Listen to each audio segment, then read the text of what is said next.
Armando Hasurungan, Biology and Medicine videos. Please make sure to subscribe, join the forum and group.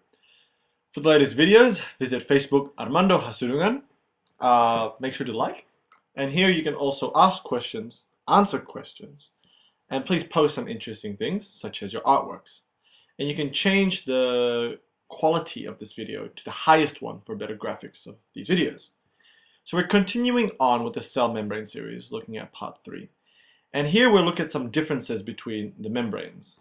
So for example, in this gastrointestinal tract, we have the columnar cells, and then we have the lumen of the gastrointestinal tract and the blood. Now there are variations between membranes within cells. So for example, on the surface of these columnar cells, where the villi are, their main role is for absorption and secretion in the membrane, whereas this membrane is for communication with the other cell. And this membrane has interaction with the blood. So they all have different and specific functions within them. So what are some other possible differences between membranes within a cell? Well, membrane composition, the lipid or the protein, can differ, for example, between cells of different species, such as between a crab and a human. Membrane composition, the lipid or protein, can differ between cells of different organs in the same organism. So for example, in the human, you can have mucosal cells and you can have parietal cells with different membranes. Well, actually they're both part of the same organ, but for example, keratinocytes in the skin and mucosal cells of the gastrointestinal tract. So cells of different organs in the same organism. Alternatively, membrane composition can differ between membranes of different compartments in the same cell. So in this case, it can be organelles, for example. And membrane composition can differ between different parts, domains of the same membrane. So some domains have specific receptors on them, such as integral receptors or peripheral proteins. So again, membrane composition can differ between different parts, domains of the same membrane. And finally, membrane composition can differ between different sides of the membrane, the leaflets. What I mean by this is the inner layer and the outer layer are different, consisting of different phosphoglycerides, for example. But for now, let's focus on this box, which states that membrane composition, the lipid or the proteins, can differ between membranes of different compartments in the same cell. So for example, here is a simple cell with villi on the top. Now, membrane of different compartments in the same cell. So we are focusing on how the different compartments are made out of different lipids that make up the membrane. Now to look into this, we have to go back and look at the different type of lipid membranes. So remember, we have phospholipids and then we have glycolipids, which consist mainly of cerebrosides and gangliosides, which we really won't look into that much. We also have sterols, remember, which consist of cholesterol and ergosterol. And we'll look at cholesterol more closer later on. But we're concentrating on phospholipids because they are predominant. And phospholipids can be divided into sphingolipids and phosphoglycerides. Phosphoglyceride consists of phosphatidylcholine, phosphatidylethanolamine, phosphatidylserine, phosphatidylinositol, phosphatidylglycerol. And we also have cardiolipin. And for the sphingolipid side, we have sphingomyelin, which is also a phospholipid. So now going back to the simple cell diagram. For example, we have this endoplasmic reticulum, which is around the nucleus. Now, endoplasmic reticulum, what type of lipids is it predominantly made of? Well, about 17% of the membrane of the endoplasmic reticulum is made out of phosphatidylethanolamine, and 40% of it is made out of phosphatidylcholine, and the rest vary. Now, if we look at, for example, a different organelle, such as the mitochondrial membrane, and there's the inner and outer mitochondrial membrane. What is it made of? Well, 35% of it consists of phosphatidylethanolamine, and 39% of it consists of phosphatidylcholine, and the rest varies as well. So you can see how there's varying amounts of different types of lipid membranes within different organelles. Now let's look at myelin of a neuron.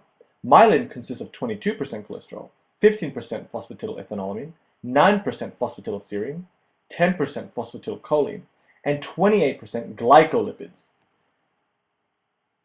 28% glycolipids. So you can see how myelin is obviously completely different because it contains glycolipids.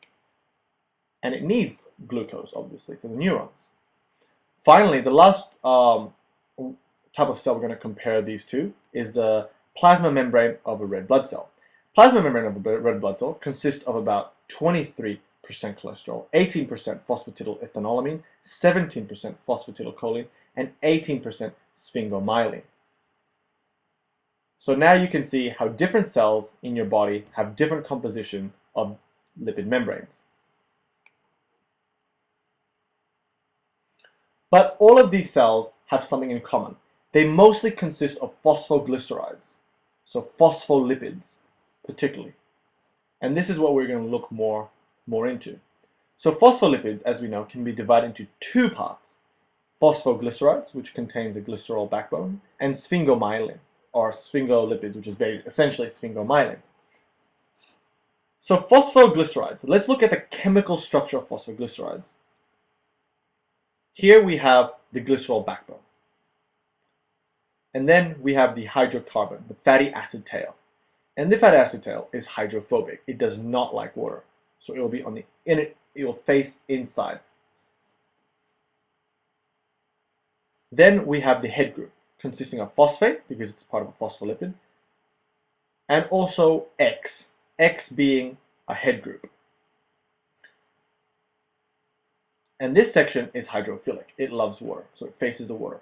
Now the head group can be changed to a particular chemical structure. And this will change the charge, because normally without a head group, this molecule will have a -1 charge because of the phosphate. So sphingomyelin, sphingolipids is essentially sphingomyelin.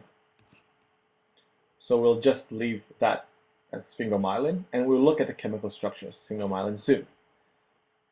And for phosphoglycerides, we'll mainly look at three structures, the three main lipids, you can say. We have phosphatidylethanolamine, phosphatidylserine, and phosphatidylcholine. And we'll look at the similarities and differences between all of these lipid membrane constituents. And let's begin with phosphatidylethanolamine.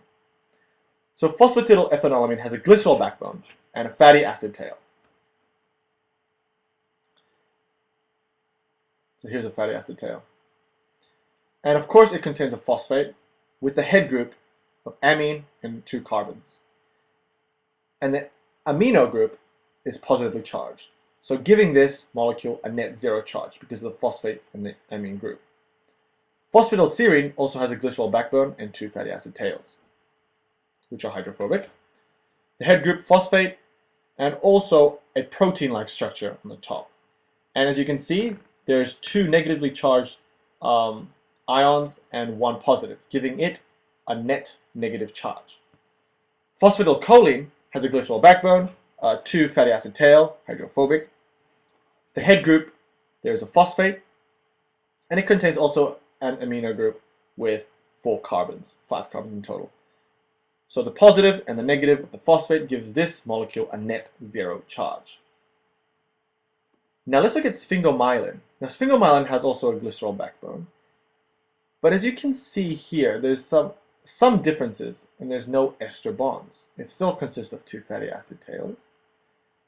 The head group consists of phosphate as well, and the chemical that binds to this is exactly the same as phosphatidylcholine. If you can see, there's one amino group with 5 carbons, also a net 0 charge. But the major difference is that there's no ester bonds here, and also there's a hydroxyl group of this first carbon. Now let's stop there and look at the fatty acid tail and what different structures it can form. Well, 2 different structures it can form. So if we look at this, a typical fatty acid tail consists of a carboxyl group by itself, a carboxyl group, and also a hydrocarbon chain. The carboxyl group being hydrophilic, loving water, and the hydrocarbon part being hydrophobic. Now this is a typical structure of a saturated fatty acid tail. And you might have heard of unsaturated fat. So what is the difference? Well, if we take the same structure However, the hydrocarbon has a bend in it, a double bond, which causes the bend, as you can see. So the saturated fat has all singular bonds between the hydrocarbons, whereas the unsaturated fats has a double bond, which causes this kink-like structure. So what does this mean? What different characteristics do lipid membranes have if they have double bonds? Well, we'll look more closely into this on the fourth part of the cell membrane video, and we'll also look at the role cholesterol has. So please watch the next video. Make sure to like this video, comment, and subscribe. Thank you.